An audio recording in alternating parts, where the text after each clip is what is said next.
एक समय की बात है। एक गांव में बहुत बड़ा पुराना बड़ा सा घर था। पूरे गांव में वह घर भूतिया खंडहर के नाम से जाना जाता था। कोई भी गांव वाला उसके आगे से निकलने में बहुत डरता था।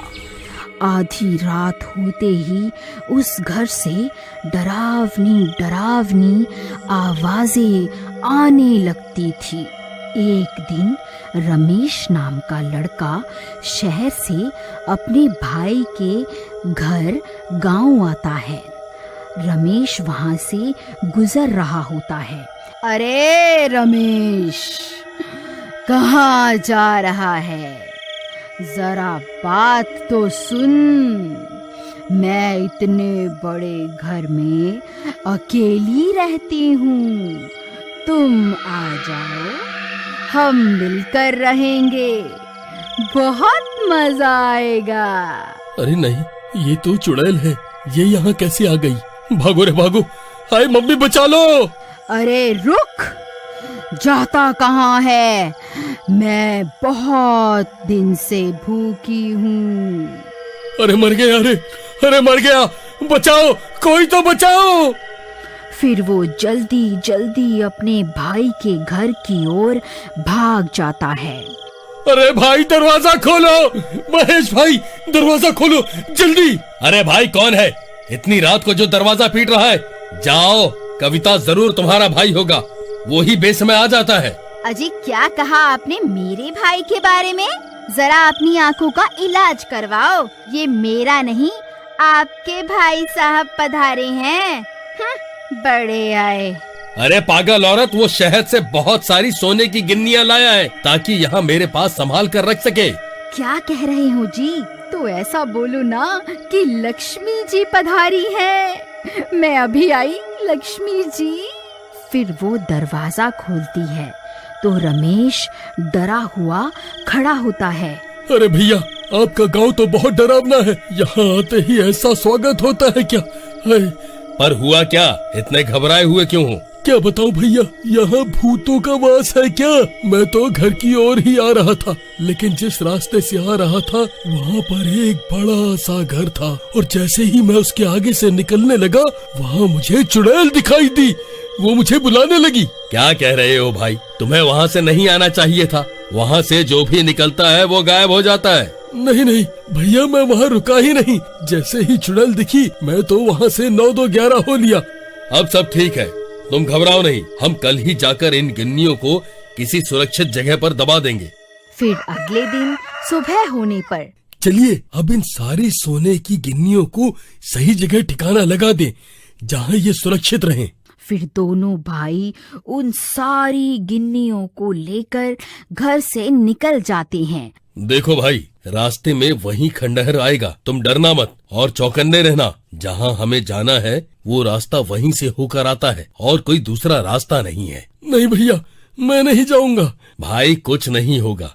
अगर ऐसा कुछ हुआ भी तो मैं हूँ ना, तुझे कुछ नहीं होने दूंगा। फिर इतना बोलकर दोनों भाई निकल जाते हैं, और जब वह खंडहर आता है तो दोनों बहुत डर जाते हैं। वहाँ बहुत अजीब अजीब सी आवाजें आने लगती हैं।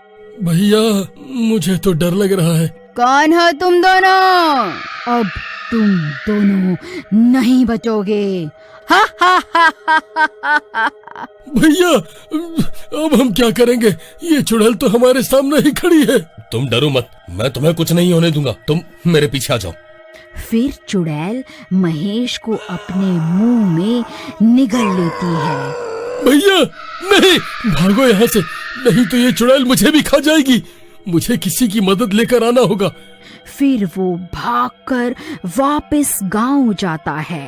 भाभी, दरवाजा खोलिए भाभी। अरे रमेश, तुम वापस भी आ गए? तुम्हारे भैया कहाँ हैं? नहीं भाभी, बहुत बड़ी गड़बड़ हो गई। वो खंडहर वाली चुड़ैल भैया को साबुत ही निगल गई। क्या? ये तुम क्या कह रहे हो? नहीं, ऐसा नहीं हो सकता। भाभी, मैं सच कह रहा हूँ, मेरे सामने ही वो चुड़ैल भैया को निकल गई। मैं किसी तरह भाग आया ताकि मदद लेकर आ सकूं। फिर कविता घर के अंदर जाती है और सोचने लगती है कि अब क्या करें। इतने में रमेश कुछ गांव वालों को भी इकट्ठा कर लेता है। फिर कविता, रमेश और सब गांव वाले उसी खंडहर के पास जाते हैं। अरे ओ चुड़ैल, बाहर निकल, मेरे पति को खा गई। हिम्मत है तो बाहर निकल। अरे भाभी, आपको डर नहीं लगता क्या? देवर जी, डर तो लगता है, लेकिन अपने पति को बचाने के लिए मुझे अपनी जान की कोई परवाह नहीं है। इतने में चुड़ैल वहाँ आ जाती है। सब गांव वाले बहुत डर जाते हैं। आई मम्मी, मचा लो, अभी तो मेरी शादी भी नहीं हुई। अरे कविता बहन, आपके तो पति के पेट में है, आप भी अंदर चली जाओ।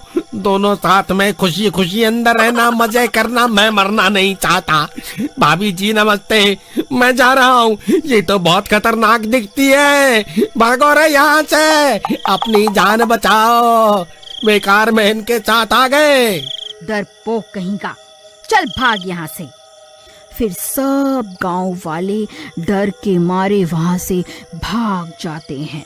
अरे रुको डरपोक गांव वालों, कहाँ भाग रहे हो? ए चुड़ैल, उन्हें छोड़, इधर देख, मैं यहीं खड़ी हूँ। मैं तुझसे नहीं डरती, समझी ना? तूने मेरे पति को निगल लिया, मैं तुझे नहीं छोड़ूंगी।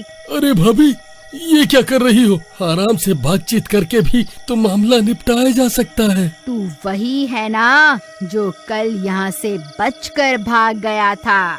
उसे छोड़, पहले मुझे खा के तो दिखा जरा। देवर जी, आप दूर हट जाइए।